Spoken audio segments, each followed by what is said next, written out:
What's up, Diablo 4 players? So let's hop right into it. What are the best classes and builds to play in Season 5? After testing on the PTR and checking out every single brand new unique, this is my best guess on what is going to be good. Because at the end of the day with Diablo, we never know what kind of crazy bugs people will figure out with some crazy builds, double, quadruple dipping. So this is my best estimation.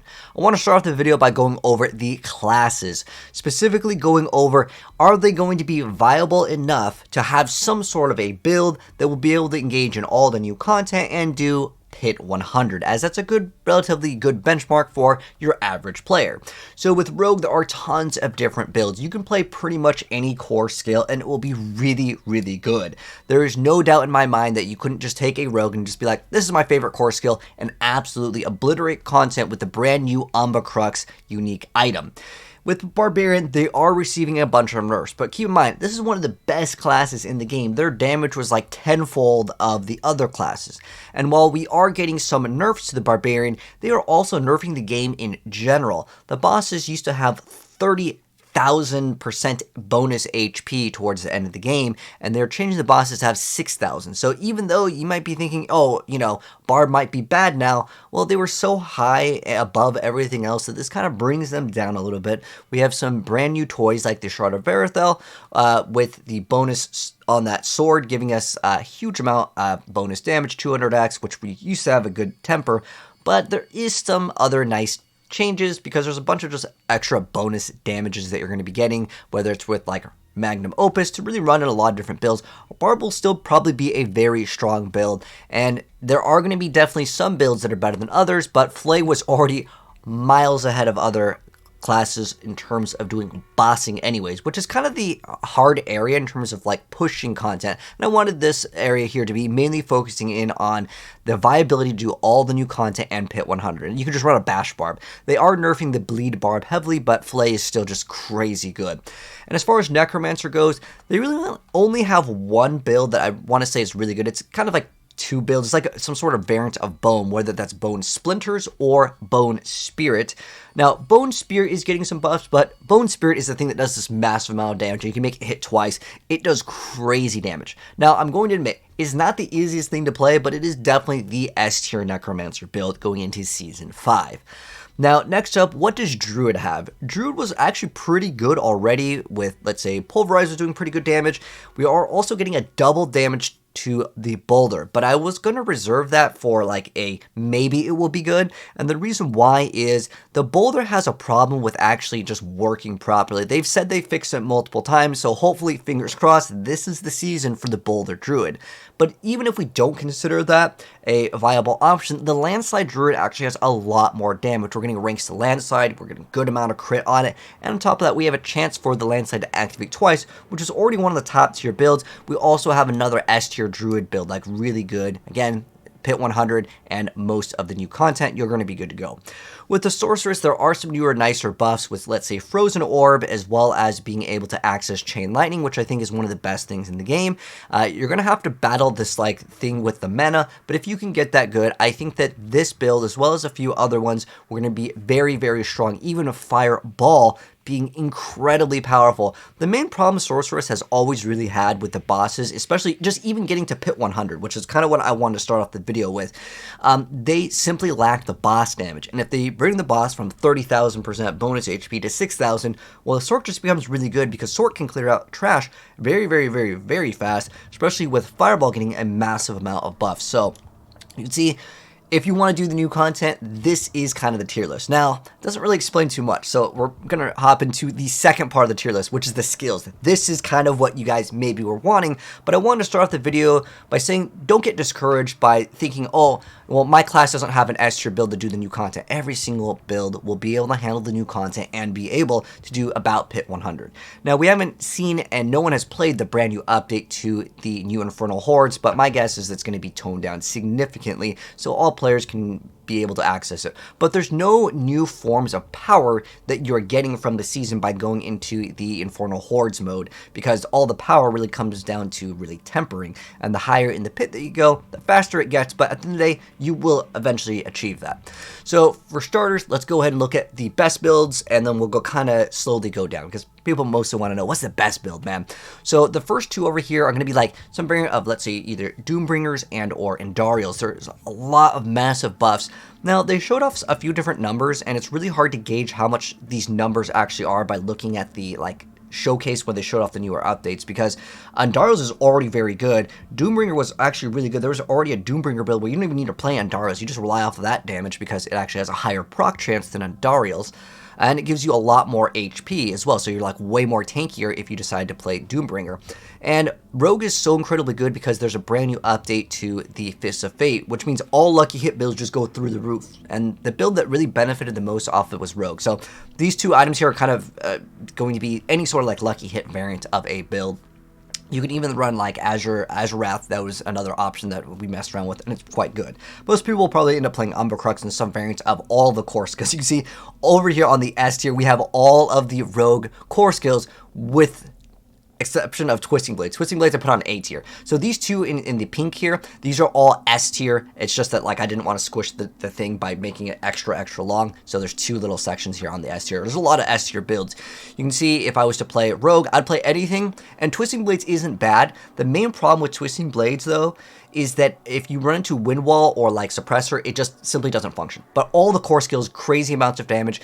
As far as Victimize goes, we don't know. They haven't specified. Is it going to be like in Season 4 or is it going to be like the PTR? Because the PTR, it was pretty bad. But I even showed you guys gameplay and the builds for all my Rogue builds are already up because they're absolutely amazing. Even Flurry is over here in S tier. I moved it down so it wasn't, it was kind of lined up better. But again, the two top rows are both S tier. Everything is really good. As far as the Heartseeker build goes, you can play Victimize or you can play Close Quarters. It's amazing. The Rogue is just going to be very, very powerful. You can even run Cold Clip with like Umbral and then just be able to run like the Crown of Lucion and then hopefully not worry about resources too much, especially because you can throw on Inner Sight and that can also help with resources. As far as the other thing at the very end here, Bone Spirit, I was already talking about that. That's a really, really good build. Next up, these are all continuations of S tier builds. The Flay Barbarian is just very, very powerful. The Sorcerer's build, the Fire Bolt, is getting a little bit of a small buff. At the end of the day, Sorcerer's getting a lot of other buffs, kind of like the main stat goes up, all these other things are going up. So Fire Bolt's still going to be one of the top tier builds, and then Fireball is also going to be really awesome because it's one of the fastest builds in the game for Sorceress, kind of in line with Chain Lightning. The reason why Fireball is so awesome, you throw the Fireball, it kills something, and these giant chain reactions, you get all this extra damage with like Endless Rage, getting us some massive buffs, and getting the Fireball to activate multiple times is going to be great on some of those bosses where you can actually hit them like 9 times when it actually gets those extra projectiles. It's going to be great. And then we have Flurry. I've already showed you guys how cool Flurry is. Flurry is one of the coolest things in the game because you have this ability to teleport towards your target, which is brand new. And on top of that, you're going to be able to swap. Literally, you remove the teleport and then you get the damage one instead. And then you have a build that can do push. And then you have a build that can also do like Hell Tides because you still need to get some of the materials, right? Then we have Landslide Druid, which I was already talking about. Going to be another top tier build for the Druid. There's also Wind Shear, but I want to put this one above just because there's a lot of other buffs that go into this with like, let's see, some of the uniques. You get plus 5 ranks to all of the skills, and you convert like the things your Werebear counts as Earth skills. So you get all those extra bonus ranks plus the other bonus Landslide Ring. Those are getting some awesome buffs. So I want to put this one in S tier, but I still think the Wind Shear Druid will probably be pretty good. But if you compare how smooth Landslide plays compared to Wind Shear, oh man, there's no competition. Then we have the Bash Barbarian. It was already really good. I really love the Charge Bash Barb, which was already pretty good, even though they are nerfing stuff. Remember guys, they're dividing the HP on the bosses by 5, which is essentially where this build kind of lacks versus, let's say, the Flay Barbarian. But I think those are the 2 top barb builds that I would recommend. Now, Chain Lightning, I'm going to admit, if you can get Crown of Lucion to work, it might be just the best build in the entire game. Because they didn't say that they nerfed any crazy interactions with this. So I'm curious to see how this actually plays out because it was so like incredibly overpowered on like if I just go back and I'll show you guys the gameplay. Like this thing was so godly, but this is before Crown of Lucion's nerf. If we somehow get the resources to be good, because there is ways where with the new buffs on Axial Conduit where you get more maximum resource, that we have a larger pool when we get like lucky a chance to restore % resource. It'll be a little bit easier. Let's actually swap to actually we won't go to Spirit Bomb. Let's go to the I've got so many builds here. Okay, where's the Barrage? Okay, let's go to Barrage gameplay here just to mix it up. But Chain Lightning, yeah, it is crazy powerful. And again, since they didn't mention that they found some bug interacts with Crown Lucion, if it performs the same, this is just the best build in the game. But I'm going to keep it down here just in case it doesn't, perform how it did in the PTR. But if it doesn't work like that and it's somehow still really bad, then we can put this on F tier. But I think this is going to be the build for Sorceress. As long as everything works like they said it was going to work, but we'll wait and see. Anyways, next up, Twisting Blades. I put it on A tier, I already explained it. It's just, it deletes itself once it finds a wind wall suppressor. Like, there's a lot of things that just delete your blades or just make them super slow. Pulverize is still pretty good. There is just a lot of overall buffs to the Druid class, specifically getting your willpower to be able to give you 1% per 8 points versus 10, just like 20% bonus here and there, and they did buff a bunch of the uniques. Blizzard has a new bonus with the ice spikes. So it's not Blizzard, by the way, that deals the damage, it's the ice spikes that deal the damage. There's basically a new bonus on the Blue Rose Ring where you get these explosions that activate twice, which is basically double your damage, right? Now, it's going to be very hard to get that at 100% because it's a ring. I believe it rolls 35, but if you get that GA, maybe you can get it like 50, maybe you get that Master Ring, like, you're looking at like 70-ish, hopefully. Then Frozen Orb's getting some buffs, which is great. Whirlwind is getting some buffs. The attack speed is going to be working, but Bleed Whirlwind, sadly, is kind of phased out. That would have been an easy S tier build, but because they looked at, was it Gushing Wounds? They like absolutely, or is that D3? It was it's the key passive for the bleed. They nerfed that heavily, so yeah. Wind Shear is still pretty good. They didn't nerf it at all, and this is going to be a little bit better. For Boulder over here, there is a lot of buffs to it, but Boulder is either going to be A or like F tier. And the reason why I'm going to put it here, I'm going to assume that the patch actually works properly and it doesn't have problems. If it doesn't have problems, it's like a solid, pretty decent build. It has some problems with registering on hits, but if it is working, it's going to be good. As far as Sever goes, I've heard a few people talk about this. I haven't seen anything super impressive, but I'm going to put it here. It's like an okay-ish build. Same thing with, like, let's say Minions is kind of what Minions is. It's going to be, again, okay, open world. You know, you can probably do Pit 100, but there's just going to be better options for speed because Minions AI is just not fast. Shred is actually going to be super, super duper fast, but main problem is that when you get to the boss, well, even though they've buffed the way that it works because you can shout and cloak yourself with the wolf, it still only gives you 4 seconds of crit. So unless you can kill the boss within 4 seconds, it's going to be relatively rough for the bosses. And then I put Razor Plate here. There's a huge, massive buff to it. It's not bad at all, but it's just kind of slower compared to everything else. Hoda is also over here. I'm hoping Hoda can kind of make a return, but it was only really good for multiple seasons because it was bugged. So we'll wait and see what it actually looks like. But next up, we also got the Hurricane Druid because you can snapshot with it. I think it's pretty decent. Again, there's just a small amount of buffs here and there that really make this a lot better. Plus, we get more cooldown reduction on certain things. And then Bone Spear is receiving some buffs. There is a chance for one of the helms, I think it's like the Deathless Visage is the name, where you get plus ranks of Bone Spear, and it has a chance to cast twice. I think that that's overall pretty dang cool, and it has also been one of the most fan-favorited Necromancer builds. Heck, it was the only Necromancer build that you could play for like 2 or 3 seasons. This was like a very strong build, and then, well, everything kind of got scaled, and it got left in the dust. Next up for C tier, these are things that I kind of consider bait and or too hard to play for the majority of player base. So Meteor is getting some buffs, but the problem with Meteor is its just cooldown is simply too long. You get Starfall Coronet, but then you lose out on the brand new Harlequin, which gives you 20% cooldown reduction, and if you played Sorceress, you probably know cooldown reduction is awesome. Also, they buffed a lot of the core skills with Rogue. One day, though, guys, we'll be able to play that Shadow Step build that I've been dreaming of, but I don't think it's going to be this season. This is the Conjuration Mastery. If you want to play like Hydra or the Spear build, it's just really hard to play. They unfortunately put a cap on, I think it was Enchantment Master, where you get like a huge multiplier, and yeah, it's capped. So if they just remove that cap, I think these would be much better builds, but they're objectively just like slower, and because you got to summon all these things, right? Death Blow or any of the Weapon Mastery Barbarian, because there's a brand new sword that lets you have infinite, death blows, but it does like a less % damage. Unfortunately, these just seem like they were underperforming. Companion Druid, not a very chill build to play, nor did I feel like it was very good. They are giving it more defenses in an update, but I may just drop the build for this still. It's kind of an interesting thing because it's the first time we're playing like a kind of a pet Druid, but it's like you just have to spam on wolves the whole time, and at that point, I'd rather just spam on an attack that actually like deals good AoE damage versus, okay, they jump on one target, it's dead. Jump on another target, it's dead. It's just very, very active. Rabies, man, I don't know what to say with this skill. it's received so many buffs and it's still like just kind of sad. Cataclysm, way too hard to play, requires so much CDR just to get it up and running. I think if you could get this up the whole time, it'd probably be towards A tier because it's literally a walking simulator build. Like you just delete everything, which is great, but again, it's just too hard to get up and running for the majority of player base. And then I also want to mention some great little shout outs to other different variants that you could consider. I mentioned Upheaval over here. This is something that I really want to try with Hellhammer, and it's going to be interesting to see how that goes.